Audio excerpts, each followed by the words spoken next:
Good morning, class. Myself, Sanjay Pingolia from Manas Paramedical College.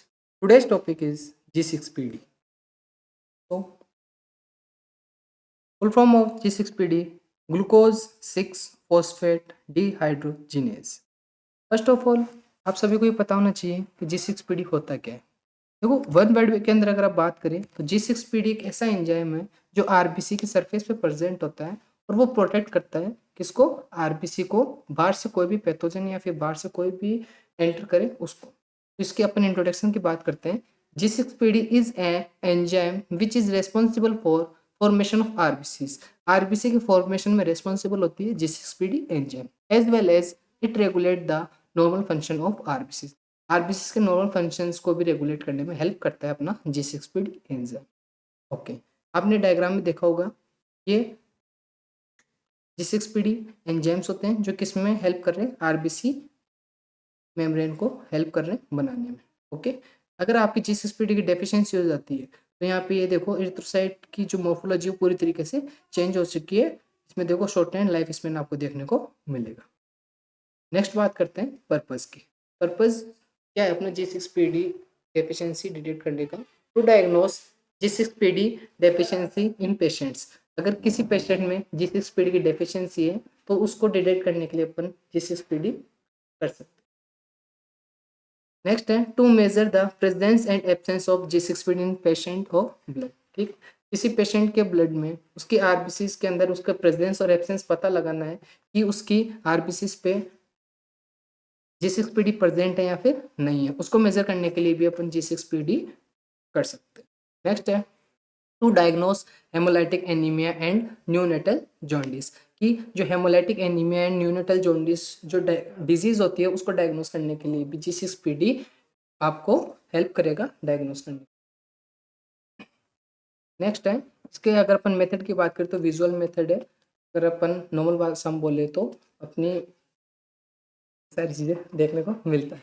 ठीक है, next है इसके प्रिंसिपल। प्रिंसिपल ये है the G6PD enzyme act on the glucose 6 phosphate and convert the glucose 6 phosphate into phosphogluconic acid and NADH। ये जो अपना G6PD enzyme है अगर वो एक्ट करता है किसके ऊपर, ग्लूकोज 6 phosphate पे, तो कन्वर्ट किसके अंदर होगा, ग्लूकोज 6 phosphate पे और इनटू फोस्फोग्लूकोनिक एसिड एंड NADH। अब जो अपना ये NADH बना है यहाँ पे वो NADH मॉलिक्यूल रिएक्ट करता है ब्रोमोक्रिस्टल ब्लू कलर डाई के साथ और क्या कोज करेगा, रिडक्शन कोज करेगा। उससे अपन को क्या देखने को मिलेगा रिजल्ट के अंदर कि reaction the blue colour dye convert into colourless dye. जो अपनी डाई थी ब्रोमोक्रिस्टल ब्लू, जो अपनी डाई थी ब्लू कलर की, वो किस में कन्वर्ट हो जाएगी, कलरलेस डाई के अंदर। ओके, नेक्स्ट अगर अपन रिएजेंट की बात करें तो रिएजेंट अपन काम में लेते हैं bromo crystal blue colour dye. Okay, इसमें स्पेसिमन आप सभी को पता होना चाहिए कि आप G6PD डेफिशिएंसी डिटेक्ट करने के लिए जो स्पेसिमन काम में लेते हैं वो ADTA एंटीकोगुलेटेड ब्लड या फिर आप हेपेरिनाइज्ड एंटीकोगुलेटेड ब्लड भी काम ले सकते हो। रिक्वायरमेंट्स में आप test tube, Pasteur pipette, gloves. Okay, सबसे पहले देखो G6PD अपन को परफॉर्म करने से पहले हेमोलाइसेट तैयार करना होता है। अब आप ये पूछोगे हेमोलाइसेट होता क्या है, तो हेमोलाइसेट अगर अपन वर्ड के अंदर जाने तो आरबीसी से हीमोग्लोबिन अलग करने की प्रोसेस को अपन क्या बोलते हैं, हेमोलाइसेट बोलते हैं। ओके, इसका प्रिपरेशन अपन कैसे तैयार करेंगे, add 1 ml ADTA blood and 1 ml distil water in the test tube. अपन एक टेस्ट ट्यूब लेंगे, उसमें 1 ml ADTA ब्लड लेंगे और 1 ml डिस्टिल वाटर लेंगे। ओके, नेक्स्ट इसको अपन ये जो अपना सॉल्यूशन बना है इसको मिक्स करेंगे और इंक्यूबेट करेंगे रूम टेम्परेचर पे 5 से 10 मिनट के लिए।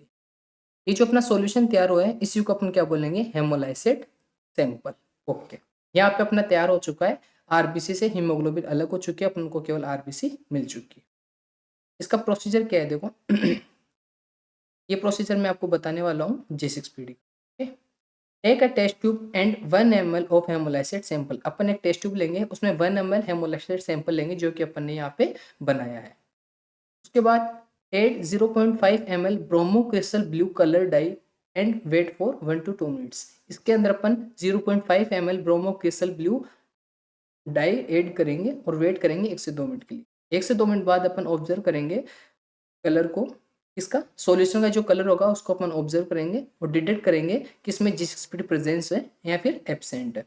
इसका पता लगाने के लिए अपन ये चेक करते हैं कि if colourless solution is observe then indicate sorry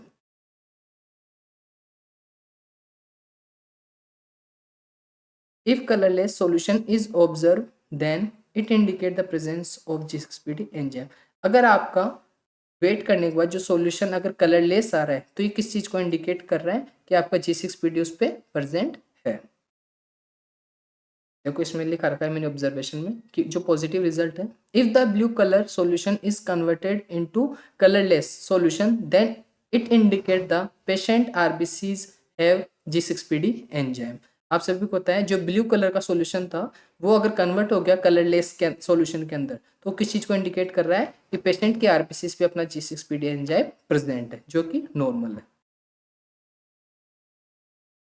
negative result के अंदर क्या है, if there is no color changes or एक minute indicate the patient RBC have G6PD enzyme। ये अपना पॉजिटिव रिजल्ट को आइडेंटिफाई कर रहा है। नेगेटिव रिजल्ट क्या है, if there is no color changes are observed then it indicate the patient's RBC have deficiency of G6PD enzyme।